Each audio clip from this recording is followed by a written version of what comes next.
Hi everyone, నేను mister faculty Shravan Kumar. Welcome to BC study circle.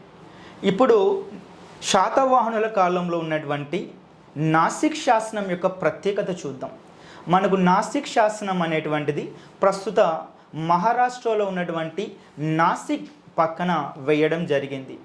ఇక్కడ నాసిక్ అనగానే మనకు గుర్తొచ్చేటువంటి వ్యక్తి ఎవరై అంటే గౌతమి బాలశ్రీ.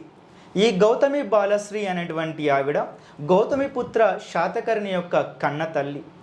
మనకి నాసిక్ అనగానే కేవలం గౌతమి బాలశ్రీ వేయించినటువంటి నాసిక్ శాసనం మాత్రమే గుర్తుకొస్తుంది.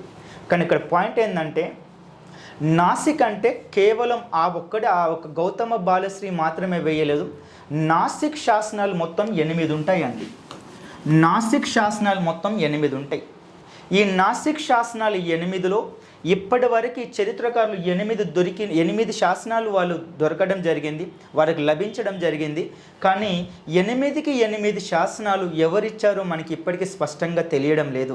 కానీ ఇప్పటి వరకు 8 నాసిక్ శాసనాల్లో ఎవరెవరు ఈ యొక్క నాసిక్ శాసనాలు వేశారో ఒకసారి చూద్దాం. నాసిక్ శాసనాన్ని గౌతమి బాలశ్రీ వేయించింది. అదేవిధంగా ఈ గౌతమి బాలశ్రీని గౌతమిపుత్ర శాతకర్ణి యొక్క కన్న తల్లి అని చెప్పవచ్చు. ఇది తన కొడుకు మరణం తర్వాత బాధతో వేయించినటువంటి శాసనం నాసిక్ శాసనం. ఇదే విధంగా నాసిక్లో ఇంకొక శాసనం కనుహుడు వేయిస్తాడు.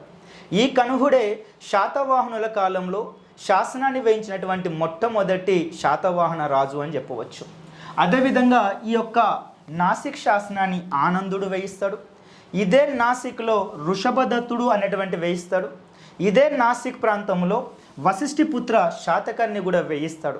మనకి 8 శాసనాలు దొరికినప్పటికీ కూడాను ఇప్పటి వరకు వాటిపైన ఎవరు స్పష్టంగా వేసినారంటే 8లో 5 వ్యక్తుల పేర్లు మనకు స్పష్టంగా తెలిసినాయి. Anyway, thanks for watching.